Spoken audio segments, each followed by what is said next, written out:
ভাই আমার কাপড়টা কি সিলিন্ড হয়েছে? হ্যাঁ ভাই, আপনার কাপড়টা হয়ে গেছে, সিলাই করে আছে, টিয়া দিয়ে লয়ে যান। নেন ভাই 100 টাকা। 100 টাকা দিলেন ভাই, এটাতে তো আমার চা খরচই উঠতো না। আচ্ছা ভাই নেন আর 100 টাকা নেন। ভাই 200 টাকা দিলেন, 200 টাকা তো ভাই আমার সুতার খরচই উঠছে না। আচ্ছা ভাই নেন আর 500 টাকা দেই। হ্যাঁ 500 টাকা দিলেন। আপনি হু করলেন কি লিগা? হুম করবো না ভাই, আপনি যেমন টিয়া দিতেছেন যেমন তো শিলি দাম না, আপনি জাকাতে টিয়া দিতেছেন আমার। নেন ভাই আরো 1000 টাকা দিলাম, এরপর আমার সাথে হু করবেন না, হু করবেন না। ঠিক আছে ভাই। হুম করবি না আমার সাথে, ল আমার এটিএম কার্ড সব দিয়ে দিলাম, এরপর আমার সাথে হু করবি না, কয়ে দিলাম।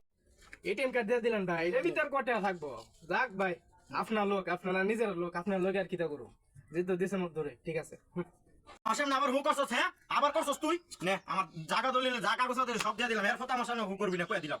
আচ্ছা না, থাক ভাই, আপনি বেশি রাগারাগ করেন না, যা দিছেন দিছেন, নেন ভাই আপনি কাপড় লয়ে যান। নেন।